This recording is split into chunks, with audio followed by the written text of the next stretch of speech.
Scaling up has its own language. While some scale personally, others scale through people. It is often very easy to scale personally, focusing on the personal goal. But it is very difficult to scale with the people, because with people come perspective, there comes ego, there comes different mindsets and opinion, and not everyone will think according to you. But there is a man who scaled an organization, the man who took all the responsibility and made sure that none of the people are left behind. There are stories where people have resigned and have come back to the same company because of his assurance. There are stories of him helping his own employees in the toughest of the toughest situation. And today, he's no less than a family to them. We have with us Mr. Dinesh Sadasivan, President of Iron Exchange, who has not just been in Iron Exchange, but also have lived it for past 30 plus years. Hello sir, more than 30 years. How are you feeling about it? Great. So more than 3 decades means a lot, and it's a feeling which is very difficult to describe. When we see today, there is a trend that people move left, right and center. They'll switch for, hike, for designations and for a lot more reasons. Like, how did you manage this healthy relationship with Iron Exchange? Well, it's a very long answer, but I'll try to keep it short. You see, when the journey began, there was absolutely no plan of continuing on a long-term basis in the company. But from the time the journey began, I think I was truly engaged. I felt enriched with the kind of work that I was doing, and that kept me going. So as I say, in the last 3 decades plus, I didn't get time to make a CV and apply for jobs elsewhere, Had I got that, I would have explored that, but time was never there. And along with these responsibilities came the feeling of accountability, ownership, the kind of trust and freedom given to operate. These are all intangibles which got imbibed in the day-to-day working.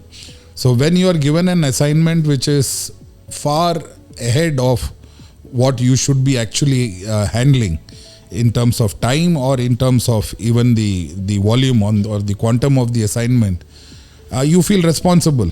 Then there is a sense of wanting to achieve, and when you achieve, then you want to achieve more. So it's a addictive journey, which keeps going. But this achievement or sense of achievement or being an achiever comes through something called childhood, or through the experiences. Did your childhood shape this kind of a perception in you, being an achiever? Yes, very much. I am the single child of my parents, both of whom were qualified and working. In fact, my mother is a product of BITS Pilani of the late 60s. So, in sometime in, I think, mid-60, she went all the way from Kerala as a girl to study her master's in BITS Pilani. And then she was a professor with the college. My father had joined an American organization those times and was, growing fast and was working very hard, because it's not a MNC, but it's an American organization of those times when things were very different. So I have seen both of them work very hard, and that's what I have seen all through my life. I mean, till I was there staying with them. So I think, that does come with that kind of a background, because my father's job was transferable. My mother had to give up her job. And being an American company comes with its own uncertainties. So there was also this factor that on one hand, a cushy job is being given away, and on the other hand, there is a risk factor. By the grace of God, none of those things happened, but I have seen them work really hard all through, and I think that value comes from there. So were you kind of a bright kid or just an average kid? Just an average kid. You see, as part of my schooling, I had to shift schools every 3 or 4 years because my father's was a transferable job. So I didn't have a long school association to get into the favorite books of the teachers or draw close friends till the schooling days. So I would say I was a very average student. So few people are from Goa, few are from Maharashtra, so I can say you are from India. Yes, truly. And that also, I have studied in started in Trivandrum, Madras those days, which is Chennai today, Chandigarh, Bhopal, Bangalore, Gujarat, Bombay. So, it really gives you a national outlook. And I think that's helping me, especially in the beginning of my career when I had to work in 2 regions and then all India. It helped a lot. Okay, so when you are saying you are an average kid, there is always a saying that a piece of paper cannot determine your future. So do you think your SSC mark or 12th grade marks or graduation mark affected you in the long term career? No, not at all.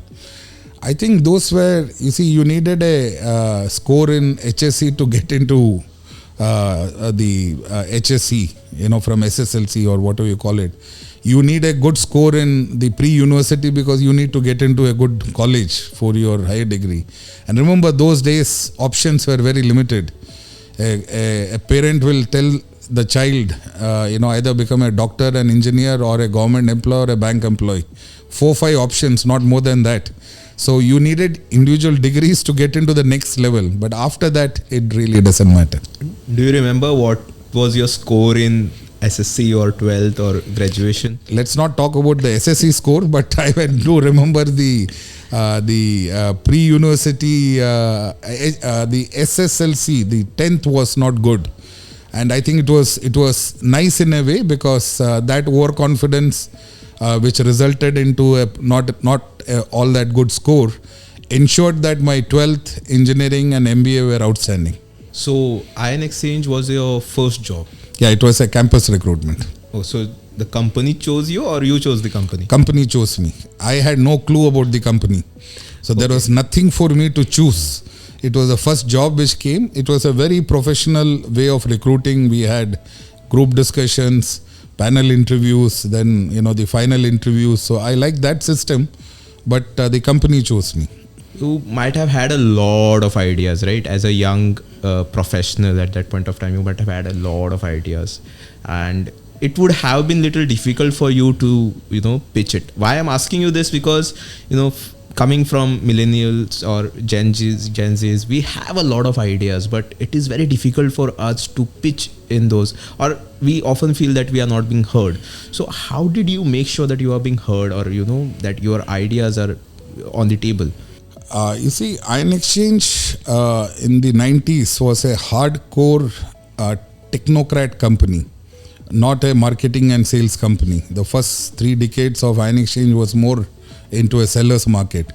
So it was not like joining a FMCG where already the marketing, advertising, all these are there and you go into a system. Here it was more of being part of forming the system. So when I joined as a marketing executive, a management trainee in marketing, it was more of getting into the ways of forming the system. So I think the ideas were heard. It was heard. I could implement right from the first 2 months some ideas which I wanted to implement. So I got that opportunity. That was a good opportunity. I didn't face any bottlenecks there. But were there any times where you found it difficult to pitch your ideas, or sometimes it is difficult to sell your ideas to somebody who is not used to it, especially in a technocrat company where you are coming with the so-called theoretical MBA ideas of marketing. There are challenges, but I think the company was very receptive to that. What difficulties did you face on ground after coming from the college? Because there is always a theoretical thing, and then on ground the things are completely different. It is more about the people-oriented job than what the concept you have thought, like you have got in the MBA. So what were the differences that you got? I think I was fortunate to be having good faculty in the MBA program. I remember one of the visiting faculty from Godrej telling all of us very clearly that your degree is just a visa for you to travel, in this case to get into an employment. After that, keep the degree aside and learn first, see the system, and then get into that system and implement your ideas. So I think I didn't go with a mind to implement my ideas. I went into studying the system, what is not there, and getting those things implemented. So it like a sales training program, a territory management program, those kind of slowly giving targets to people, incentivizing people, promoting the business, in small clusters. All these were opportunities which are readily there, and I was fortunate to go about implementing them. So it's been like 32 years, you have joined the corporate. So what are the changes that you are seeing in the recruitment processes? What are the things that you are seeing while choosing management trainee today? One distinct difference which I see is during our days, recruitment was a time-consuming process. As I told you, we had group discussions, we had panel interviews, then we had 1 or 2 rounds of one-to-one interviews. I see today recruitment is a very fast process. I mean, we ourselves, we are on a very high speed of recruitment. So one significant change which I see is from planning the recruitment those days to executing used to take a good amount of time, which is not there now. For 2 reasons according to me. One is a lot of processes are automated and system driven, which was not the case then. And another is, I think the demand is far more now. The demand is far more, so things have to happen very fast. But don't you think because the process is not lengthy, you don't get to meet the candidate personally or know the candidate personally, and that can affect the company for the long term? Today, the kind of large scale recruitments that are happening, I don't think, I admit myself also that we are going that deep down into those kind of family value systems and all that. It's all need-based, qualification-based recruitment which is happening now. Ideally, it should have been a lot more of the intangible and the cultural fits which one should see. But today the requirements are so high, and so the processes are all very fast. How do you expect an employee to stay for more than 4 years? Because when we are not giving it recruitment a time, it would ideally reflect in the tenure of the employee. I would say even if it was given time and if the processes and all the systems were theoretically perfect, still there is no guarantee that today's generation will stick to you because your processes were right. More important, I feel, is the kind of challenges you give the candidates, the kind of space you give them to perform. They are looking at more of those adventurous, challenging. They want to achieve fast something which is complex, So those are, I think, the factors which would retain employees, especially at the starting level. We call it 0 to 2 years. If you're able to cross that 2-year block, then there is better chance of the employee remaining. And in these 2 years, while I said some processes are short-circuited now at the time of recruitment, in these 2 years you get a good amount of time to assess the candidate. I mean, that's a good amount of time to see. That's where I feel HR and others, the line managers, need to play their role to see that it's a mutual fit finally. It's an employer, it's a 2-way relationship. So in that 2 years, if you are able to assess, judge and place the candidate properly, I think the chances of retention are better. I would not say the process will guarantee you that. The other person should also understand that his efforts are recognized, right? So what do you do for that? And when was the first time your efforts were recognized? My efforts were recognized very early in time when I was a management trainee.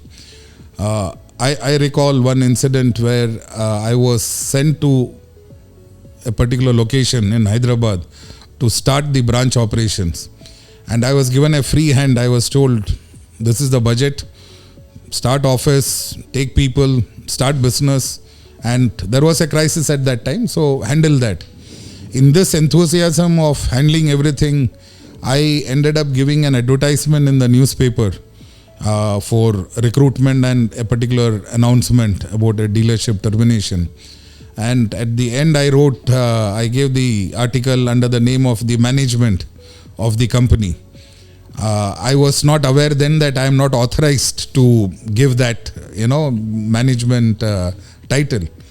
And when subsequently when my superior asked me that did you give this advertisement, and I said yes, he says yes, it was questioned to me and I said I am the one who gave it. So that kind of a support was given. So I knew my efforts were recognized because I did the right thing. Yeah, there was a small process issue which was also conveyed to me, but it was well supported. So I think that's an incident which I truly cherish, and I also do the same with my people. I also encourage my people to take decisions, and I do come in where they are in trouble. I am here to take the ownership of what went wrong. So that's one thing. And coming to your other question on how do you do that, see, there are two things. One is recognition. Yes, spot recognition is always welcome, but I think more important is communication. Communicating with the employee, and the younger he is, the more you do the communication, that this is what he is good at, these are areas where he should focus for improvement, this is what he is doing good, and if you continue doing this, this is where you can go. I think that's very important part in this whole journey of retention. I have all through gone through this with my superior. I mean, tomorrow if I'm an employee and I commit some mistake, there is a thing that I'm going to just, okay, I'm not going to tell that mistake to anyone. And see, if you realize you have done a mistake, it's best to admit it. The faster you admit it, it's solved. But if you have not realized that you have done a mistake, then you need to be told. It has to be put. In my case, I didn't know I had done a mistake, but I was very indirectly told that it was a mistake, but because the intentions were good. So I think it has to be, the education has to be given that you're not supposed to do this. But if the intention was right, then it should not be given as a sort of complaint mechanism. It should be given more as a positive feedback. But don't you think here, your leadership or, your boss plays a very important role? Absolutely. Absolutely. If at that time, if that superior had reprimanded me, I don't think I would have taken a lot of decisions then on, So it is very important. It's a thin line between what is right and what is wrong. But then that's where the superior plays the role. And I always feel, I think I am jumping the gun, but a true HR is not HR department. It is the superior who is the true HR in the real professional journey of one moving in a company, So it is the immediate supervisor, whomsoever he be, whatever be his designation. He plays the true HR role in saying that this is right, or this could have been done this way, or in future, just keep this in mind, Those things matter a lot. It's very important in life to get going. And we were just going through your LinkedIn profile, and we know that, initially you got really good promotions. You were like going with the speed of rocket. Fast track. They call it fast track. One year, then 1.5 year, then again 1 year. But at one point of time, you got stuck. That was for the role of head of service operations. You were for that role for around 5 years. And, after going at a rocket speed, someone says, the next speed is just 30 kilometers per hour. You get kind of stuck. So how did you manage that, from 1 year to again 5 years at the same place? There are two answers to this. One is I was not stuck. There are different grades I have crossed even in this 5-year period. I mean, may not be every year, but every organization has its own structure, grade structure. So like we have executive, then manager, then senior manager, divisional manager, general manager, AVP, VP, it goes on, But having said that, yeah, it was not at rocket speed. But remember, if you go all through at a rocket speed, your career will get over in 5-10 years, right? So it is in the initial stage of your career that if you're good, you're on the fast track. They call it the fast track, that you are recognized and you're growing fast. But that journey cannot be all through, because then there will be no grades left for you to get. There will be no designations for you to get. So there is a time when you reach a particular position, in my case head, which had different grades under it. There were different people with different grades in the same head position. It's a sort of how you move inside that is what matters. But what is more important is during this phase is the time when you take up multiple challenges, complex challenges, achieve it so that you are prepared for the next higher grade. And those grades are not annual changes. Those take time. When I talk to a few of the people in 40s, they don't want to push their boundaries because at young age you are like fine, but at 40s you have kids, you have, everything is set. So in 40s you really do not care, how much you are earning, or you need to push your boundaries. And there are people who get stuck at that same point and they are comfortable over there. So how do you push those boundaries? Because there will be a lot of people who are very, we are happy wherever they are. So how do you push them? Yeah, this is a challenge. This is definitely a challenge which organizations face. And if I may add, so those who in this age bracket which you said, 40s, mid 40s, there are also people who might have done well in the past and who have come to this position and then sort of taken it slow. But I truly believe in a corporate, in a private corporate, there is nothing called slowing down. It's not acceptable, because when you reach certain senior positions, a lot of things come with that. It's not only the designation or the compensation. Your overall identity changes. Then you cannot decide to go slow. You have to maintain that bare minimum speed which is expected out of you in terms of deliverables. How to push people who are stuck or who decide to sort of take it slow, I don't think corporates will allow that. They do. They may be rotated in their job or transferred to another job. But people, you cannot decide on your own that you want to now take it easy and go slow. Unless you voluntarily come and say that I'm ready to take a 40% pay cut and I'll go slow. That never happens, So I don't think that's acceptable, and I don't think anybody would accept that. If tomorrow there comes an employee jo bol raha hai, I'm feeling very stuck, and he is deciding upon taking some courses, online courses, or further education. What are your perspective? What are the 3 courses that he should look for a faster career growth? We do encourage people to take up. There is no end to learning. So the company also supports such learning programs. What learning, what courses, that depends purely on the person, what is his background. But I always told people, and including when I had to choose programs to attend, it's very necessary to get clarity on what do I want from that program. What is the learning I am looking forward to? There has to be 1 or 2 key takeaways that I want from that program. That's very important. Like I have attended 2 very senior level programs, one in IIM Bangalore and one in ISB. That was the last, where my purpose was very clear. It was not a subject learning I wanted. I wanted exposure to how other companies are working and how they perform. So I chose this program where there were multiple people from different companies across the countries, and the faculty was also global. So it was to get an exposure. Like when I say I have been in this company for 3+ decades, I also need to see what is happening in the outside world. Otherwise, I'll be the frog in the pond kind of situation. So my objective was, while I am in Nine Exchange, I want to know what's happening in the outside world. With learning, there also comes, humiliation. There also come humiliation from the experiences, or like I'll tell you, during college time I made so many mistakes that I was humiliated in front of a lot of people.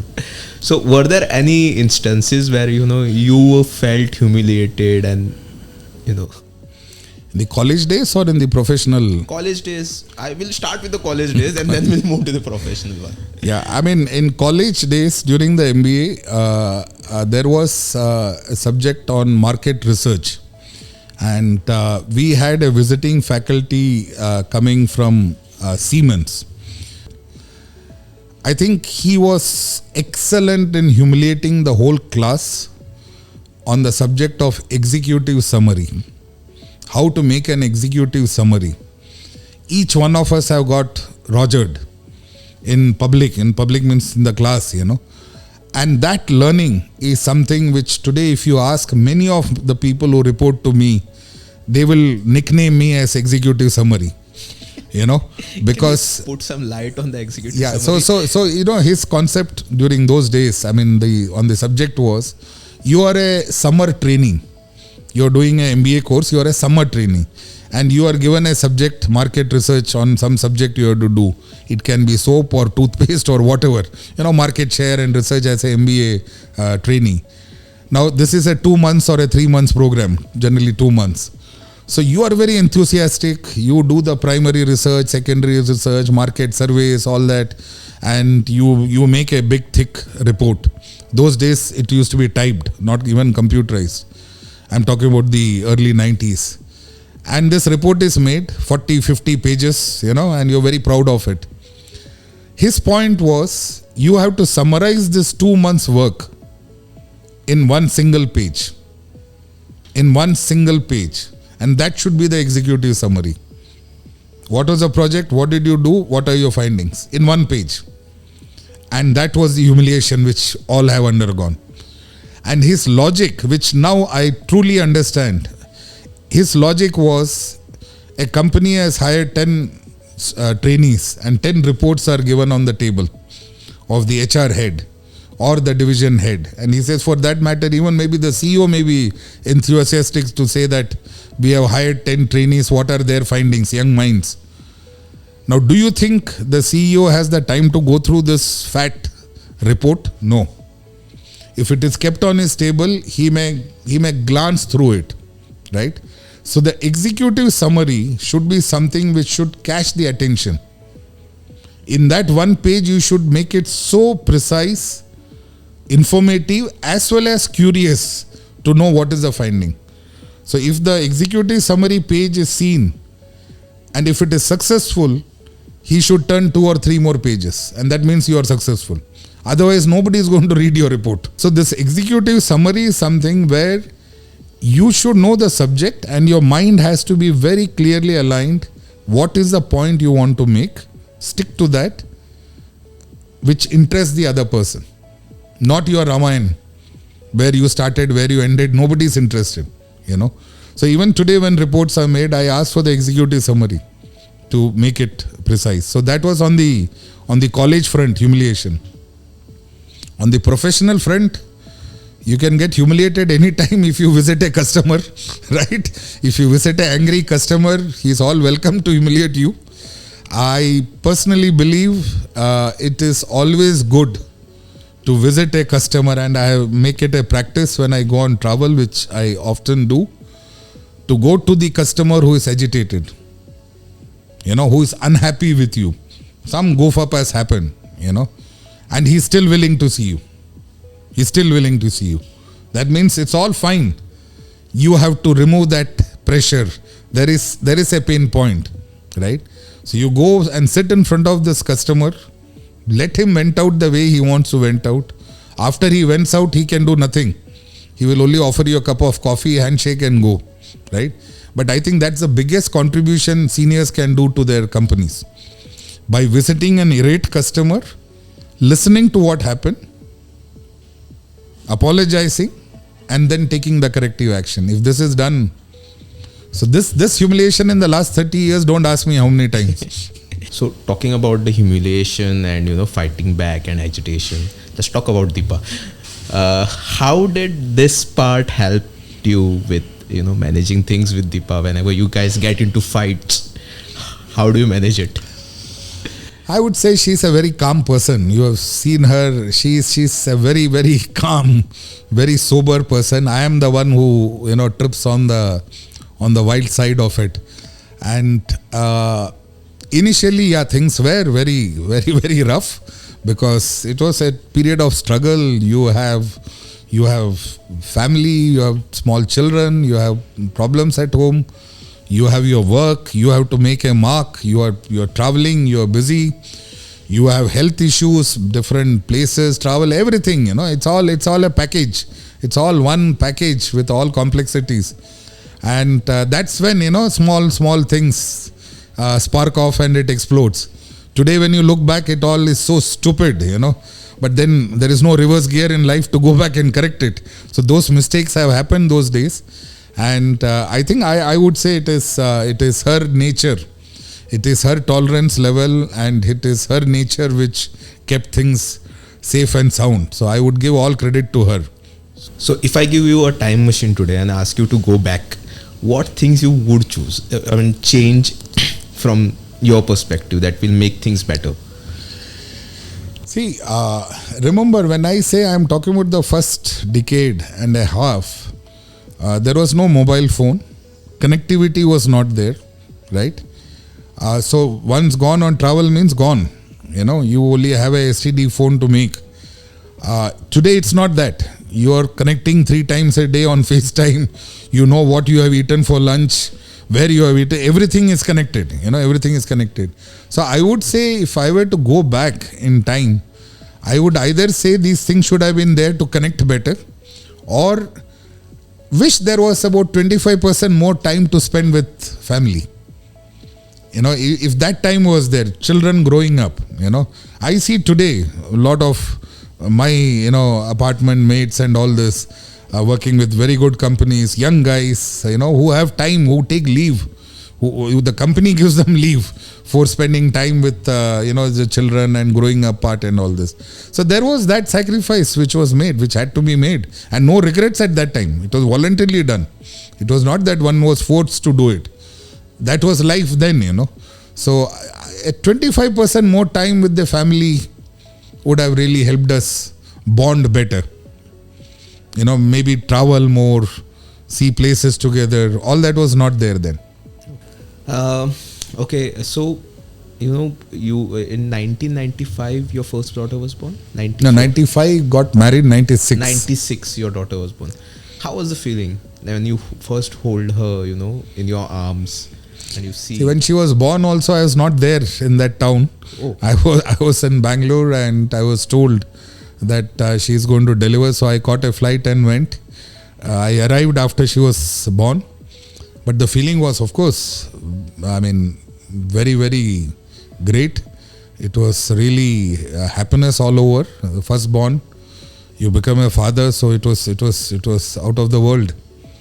And it was in Trivandrum where Deepa's father was there, my parents were there, the whole family was there. So it was a great feeling. It was a great feeling. So if I give you options, you would choose family or career? Only one, okay?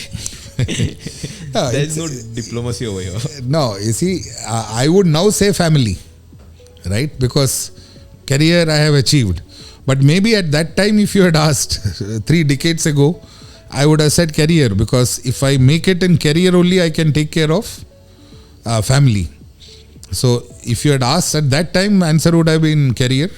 But now if you ask me, I would say family. Do you pray? Yes. Okay. My mother was very religious, and we have always had a puja room in our house, in their house and as well as our house. So yes, I would not say I am sort of super religious, but yes, I do. My parents taught me Loka Samastha Sukhino Bhavantu. So this is something which from my 3rd or 4th standard, I have used to saying, which means welfare of all. So as I said, studying in different places definitely gave that overall true national spirit, because different drivers of different religions, different friends, short term during those days, different friends of parents, all. So it's truly general. Now that you have a daughter who is Gen Z, what do you think is lacking in Gen Z when it comes to the career perspective or a business perspective? You see, there are too many options now for them to choose, and so I think they are perpetually in a confused mode. They need to have that patience to explore and decide. I hear that today I want to do this, tomorrow I want to do that. The options change. And even if they have decided their particular course on what they want to do, there are so many options, sub options. So I think they're always constantly evaluating what to do. We didn't have that kind of turbulence in our mind, So I think they're not happy with what they have. They want more and more, So I think that's what I would say, that they need to be a bit more patient. Do your research and calmly decide what you want to do and pursue that. But don't you think the options come with privilege? I mean, you did not have that kind of a privilege. They have a privilege. Yeah, but you see, if you have privilege also, you need to you can't choose all privileges. You have to decide what you like the most and what you would like to pursue.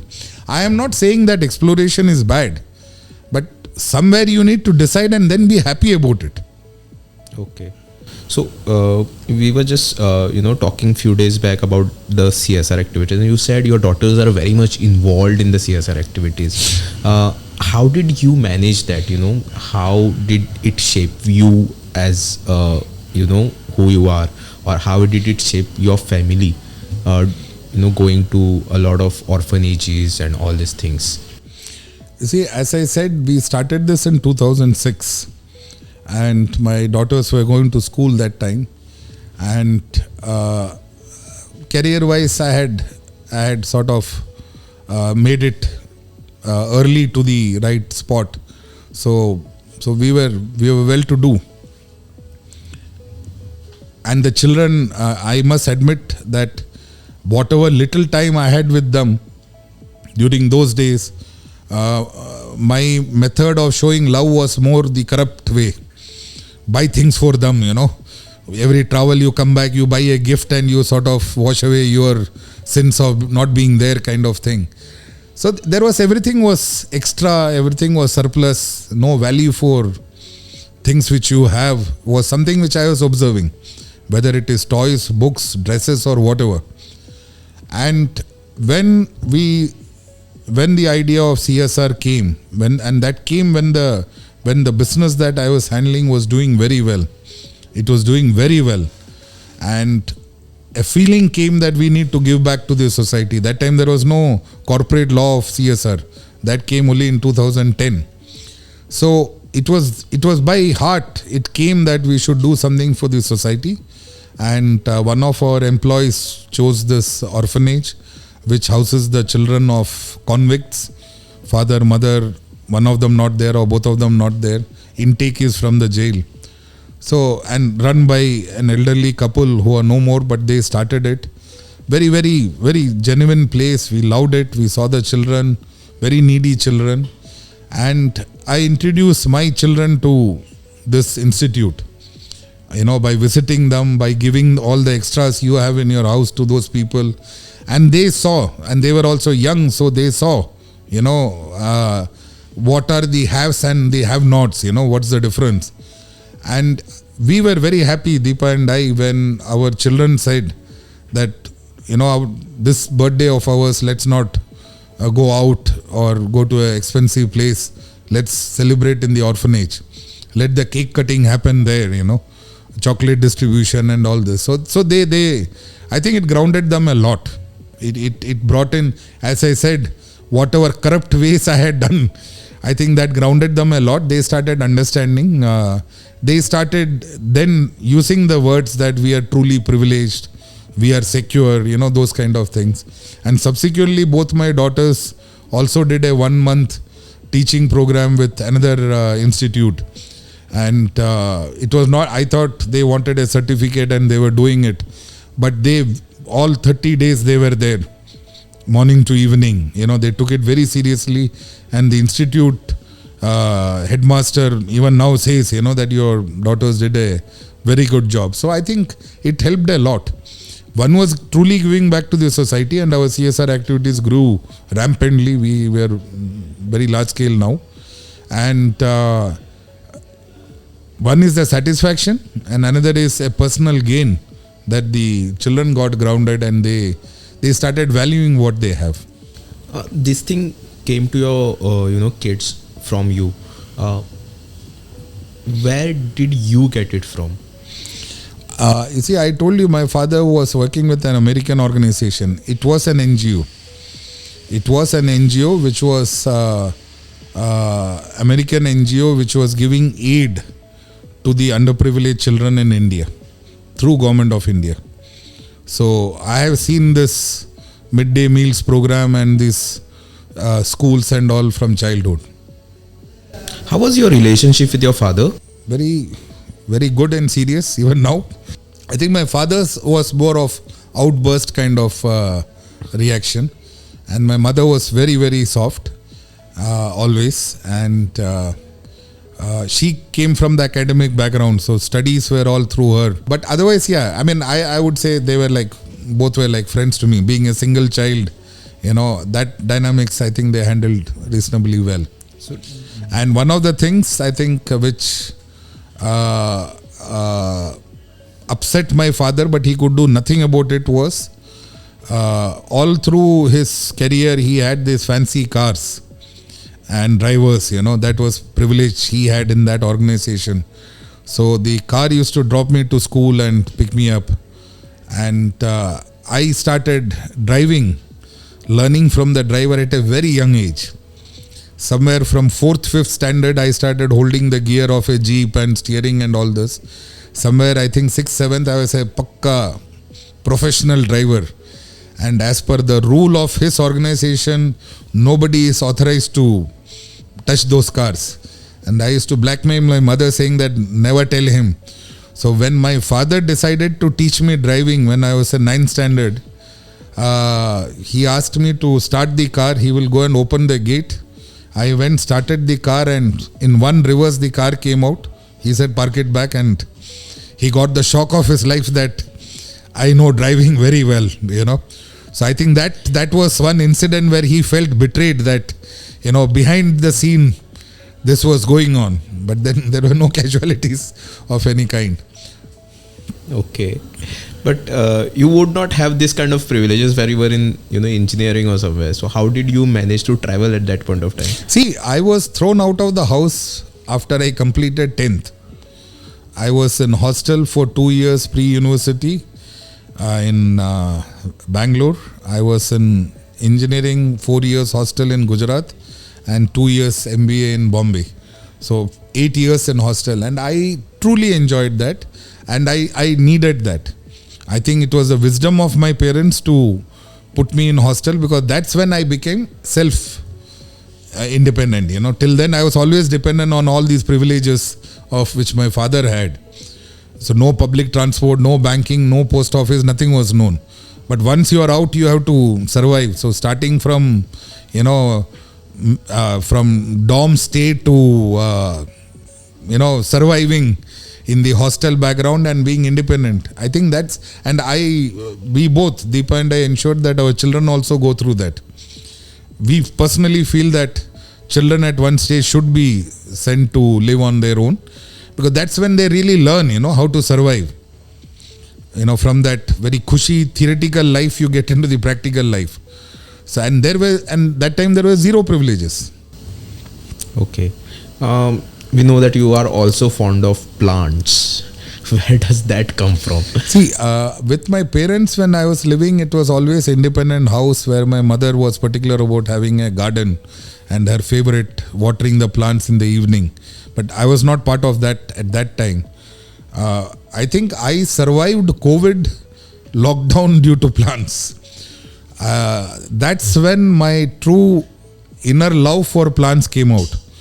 Because we were living in a house which is a penthouse which has a terrace, and Deepa had about 43 pot plants, big, small, every kind.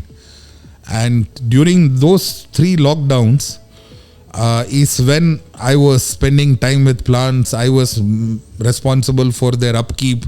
I ensured every leaf is clean, cut, all trim, digging the soil, to keep them nourished, all that. So watering them, of course, cleaning the whole area. So I spend a lot of time morning, evening with the plants, apart from whatever work from home was going on. So I could really, whatever you have studied about oxygen and all those things, they have lives, and You really can spend a lot of time with them. We all came from nature, right? So definitely we all have our inner connections with nature. It's only how you bring it out which matters. So how was your COVID times? You'll be surprised to hear it. COVID time was my best time because life was absolutely disciplined. Absolutely disciplined. Wake up early morning, set the floor for Deepa to do yoga, get ready, go for a long walk, 10 kilometers. I have never been that healthy in my life as I was during the COVID period. Go for a 10 kilometers walk, empty road, nobody. The road where otherwise people, even cars cannot travel. During those days were like empty. Come back, have breakfast, 9 o'clock, Zoom meeting start. Sharp 1 o'clock lunch, Zoom meeting starts. End at 5, your plant time, Again go for a walk in the terrace or in the basement of the building. I had this craze of doing 15, 18 kilometers that time. That's why I said. And then dinner perfectly on time. Because those days we used to have Zoom meet after the dinner, the leftover time. So this sort of schedule I have never lived in my life. You eat home food, simple food, no maid, nobody. And of course, lot of mopping and cleaning in the house, apart from your walk you do. So I think it was a real qualitative life that I led during that 2020 March what started, and then the 3 lockdowns which happened. Okay, it is often said that human being learn from its worst time. It may be because of its economical condition or the health condition. Have you come across such conditions in life or such times in life where you have learned from it? Health, there was a rude knock, a shock which came after our first child was born. Of course, it was in 97 when all of a sudden there was a major challenge in terms of a health issue which came for no reason, and it could have been very, very serious, but it came at the right time when it was diagnosed, acted upon, and everything was fine. But during that time, that shock was definitely earth moving kind of thing, and I was destined to live, and we went through that. That time it was difficult, but then it gave a very strong message that you are destined to live. So value your life and live. So I truly value every moment of my life.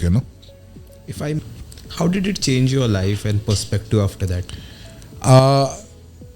You might have heard from Deepa, she says she has never seen an optimistic person like me. I'm very positive about things. I'm very, very positive about things. Okay. Now that we are in March, right? Appraisal time. How do you take care of things? I mean, if you were in your early careers, what things you would have done differently to get the appraisal? See, the difference is appraisal is not March. Appraisal is annual appraisal. It is 12 months. There is this syndrome. In fact, I call it the last quarter syndrome, when suddenly people start overperforming in the last 2-3 months. It's natural. It's very natural. It happens. But I think what's important is it's how you do the 12-month performance. And if you want to have a successful appraisal process, I always tell people, whether existing or newcomers, but they don't take it as seriously as I want them to take it. You have KRAs, KPIs, everything is fine. All you can call it different jargons. You have all that, varying from organization to organization. I think it's very important to sit with your respective leader, supervisor, boss, and understand what does he or she want from you, and how much time should be spent. Apart from defining what is the activity or weightage or whatever you call it, How much time do you want to spend? If today I am handling 4 businesses, how should my time being split? If I am handling 4 activities, how should my time being split between those activities? I think it's very necessary to know that, so that rest of the 12 months you know what you are supposed to do. And if you have a good reporting system, you can evaluate on a monthly basis where you say, how have you spent your time? Where have you spent your time? And I personally believe you make a report not to satisfy your boss. You make a report to satisfy yourself, because when you make a report, you know how you have done in terms of time or activity or achievement or whatever, So if you keep appraisal as a annual process, you do well. If you keep it as a last month process, I don't think that sustains. Do you think everyone should follow the same process Of the way you said? I mean, that's how it should be. Okay. Appraisal is not March performance. Appraisal is annual performance. So there are few leaders, who will focus on the performance, and there are few leaders who will put a lot of energy to invest in the underperformers.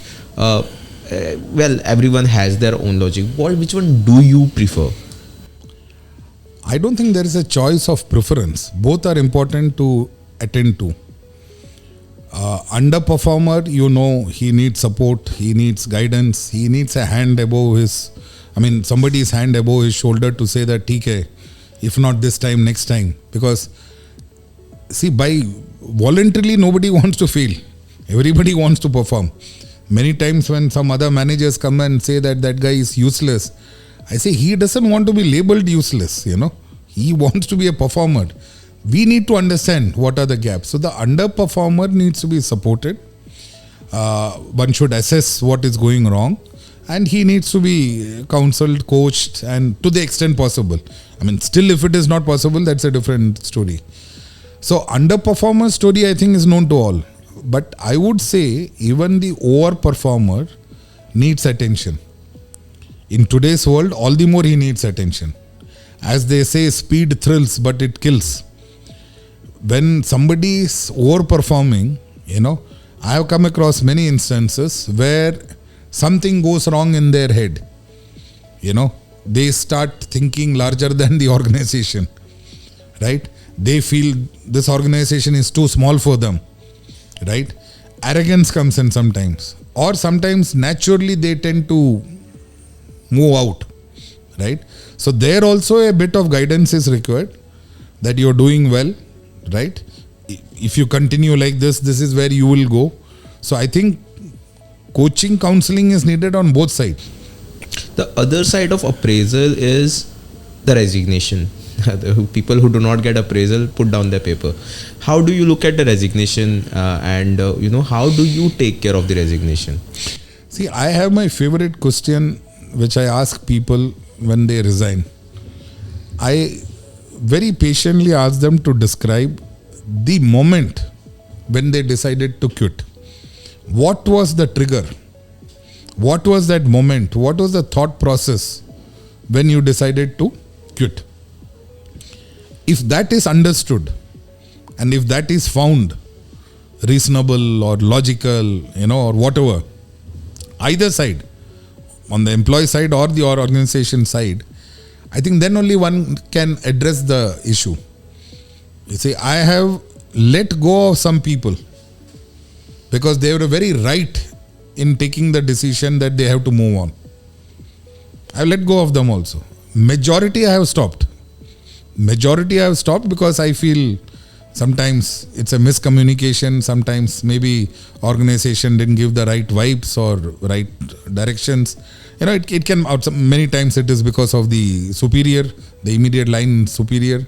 So that can be reason. But I think it's very necessary to know the trigger, when that moment when one decides to put in the paper. See.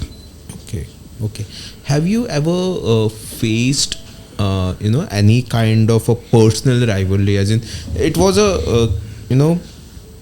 career differences, as in there was a difference in the workplace, but it turned out to be a personal kind of a difference?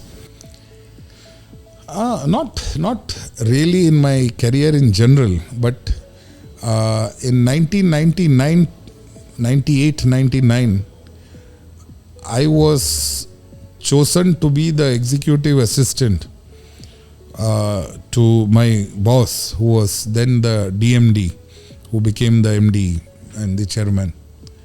Now, this was not my choice. I was told I have to shift to Bombay with family and undertake this assignment. Continue doing what I was handling, and this is extra assignment. So I landed up in Mumbai, our head office, and reported to work. And I saw that many seniors of mine, who were sort of, nice to me, stopped even wishing me, stopped even reciprocating the good morning or good afternoons, because they were seeing me as somebody who has come directly working with the boss, Now, it was not that I fought for it and came. I was asked to do, I had to do it. That was a time when I saw a lot of cold responses, as though I have come overtaking all of them, to be more closer to the boss or something. That was not the purpose at all, right? But I was seen as a outsider, as a villain. And I think the whole exercise or assignment was also to train me to survive that, So a lot of hurdles were put. A lot of funny incidents happened, like, which I had to handle. Like, I said, okay, what's happening? But I had to overcome all that without complaining to the boss. Okay. So I see whenever you talk, you make sure that, people are attentive, and you are like, you make sure that, they are not sleeping. Okay. Where does that come from? And when you talk to the audience, what are the 3 things that you keep in mind? I am a soft skill trainer. I train. I have trained a lot of people. So I believe when you are addressing a crowd, you should know who is the crowd and what do they want from you. Who is the crowd and what do they want from you. That's very necessary to assess, right? How you may be an expert in your subject or domain or whatever you call it, but you need to know who is the crowd and what are they wanting from this program, talk, speech, seminar, whatever you call it. Number 2 is, I ensure that it's not just a talk session. I do bring in a lot of, if it's a presentation, I do bring in a lot of animation pictures. I am a very strong believer, in communication they say verbal, vocal and visual. 7% is verbal, the contents. 38% is vocal, the tone. And visual, what you see is 55%. So that's what leaves the impact, So when you animate your presentation and you bring in, the crowd gets hooked on. So that is second. And third, I believe, is it should be participative. It should not be a monologue. It should be participative. So if these 3 things are kept, I think the audience would be hooked on. Okay. Also, while hooking on, we know that you have a lot of passions of speed. You have a passion for bike, cars and all. Why to travel so much? You have everything on your table. You don't have to take that thing. You can take a flight and just go somewhere. No.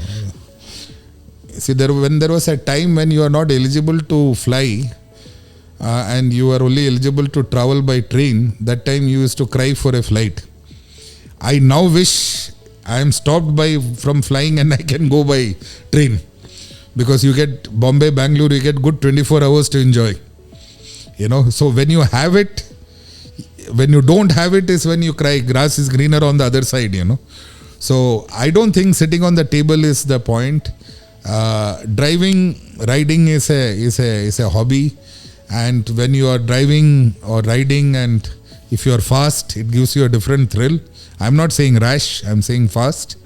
And I mean, that's the real time when you rejuvenate yourself, refresh yourself, you know.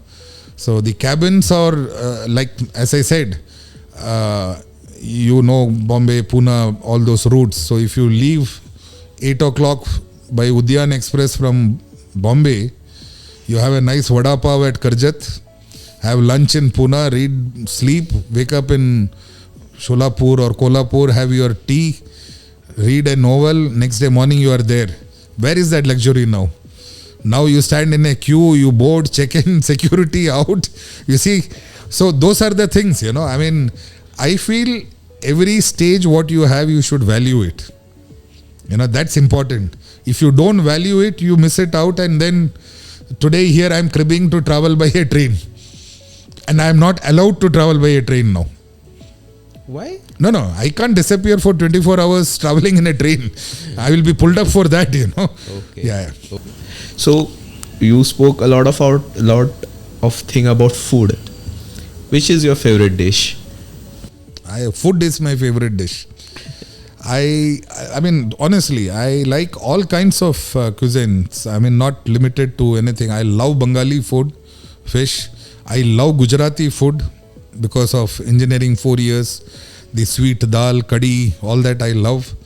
Maharashtrian food, your sabudana vada to misal pav to poha, anytime favorite. And of course, back home, south. So, I mean, I truly love. And Deepa also is the same. So, as a family, we are all foodies. Okay. And which is your favorite film? Hindi. Many. I mean, old, new, many, plenty. You can name one. 3 Idiots. Especially when you're doing MBA and all those films, I forget the names now. You know, looking out of the window and saying, "Ek din ye shahar mera hoga" types, you know, those kind of aspirations, or "Jahan hum khade rehte hain, line wahan se chalu hota hai," those kind of things. Yeah, I mean, Like Amitabh Bachchan was an icon at that point of a time. that time he was the angry young man. Angry young man. And you were also a angry young man. Did it influence you? Yeah, a lot of that time movies and all were good influence. I remember I fought with my mother to buy me a wind cheater because Amitabh Bachchan had a wind cheater with his hands in the pocket like that. I wanted one, you know, with my hands in the wind cheater pocket and walk. Those times were there. So films does shape society. Yeah. And I still, given a chance, I have a media room in my house. Entertainment is still films. And many of them for pure entertainment, not for philosophy and, life-changing moments and all. Just laugh, forget it. You're done. Come across a rapid fire kind of a round. Oh God. Wherein you have to be very quick about things. Okay, so husband, father, or a president? Husband. Okay. Veg or non-veg? Non-veg. Okay. Favorite place for vacation? Goa. Okay. Favorite eatery in Bangalore? Not getting the name. It's the Japanese restaurant. I'll tell you, in Oberoi. So if your friends or a teammate describe you as a kitchen utensil or an appliance, what it would be? Pressure cooker. Pressure cooker. Why? I'm very good in removing this pressure, steam. What's your go-to pep talk song before a tough meeting? Take it easy policy. Is there any song? Yeah, there is a Tamil song. Okay. Yeah, there is a song. I can't sing it for you, but yeah. One fictional character you secretly admire in for a leadership style? Not secretly. I would openly admire is our Prime Minister Modi. If meetings were movies, okay, what genre it would have been? Action. Action. Why? Meeting have to have life. It has to have, if more than 2 people have met, there has to be, it should be a power play. It cannot be a very, very dull kind of thing. Okay. What is that one leadership catchphrase that is stuck with you? There are different definitions of leadership. What I like the best is to inspire others to do more. That word inspire. Inspire. Yeah. Okay. What's more difficult for you? Leading a team or assembling a IKEA furniture? Assembling IKEA furniture. Especially when you are abroad. When I am in my daughter's place, no tools will be there and you have to assemble and give. Okay. We talk about the best advices, but what is the worst advice that you have received for a leadership position? You see, I have been told many times by one or two people to go slow, take it easy, go slow. And I don't like to be slow. Mention any one oops moment of your life. The very first customer call which I made with an engineer of ours was in Indore in my career. And I went completely unprepared for that call. I just took it as a call to go with the customer. To go to the customer. And I thought the engineer will be fully prepared. And to our bad luck, we happened to meet the head of that factory. This was Ranbaxy in Indore industrial area. And that person asked us, what brings you here? And I said, we have come to sell annual maintenance contract, AMC of ours. And at that level, he asks, what do you do in AMC? I didn't know what we do in AMC. So I told the engineer, tell him. And that engineer didn't say. He took a paper and kept it in front of that general manager. He looked at it and he said, yeah, this is okay, but what do you do? That engineer said, he didn't even open it. He said, turn the page. So he turned the page and read. And I didn't know what this page was all about. But I knew everything was going wrong. He turned the page and then he said, okay, we'll call you later. And I knew, oops, gone. It was such a shameful moment that you go young, all ready to talk, but unprepared, right? And you didn't know. So as I came out of the room, I took this contract and saw. And I said, this contract nobody will sign. Because it's all legal terms, You the purchaser, we the seller.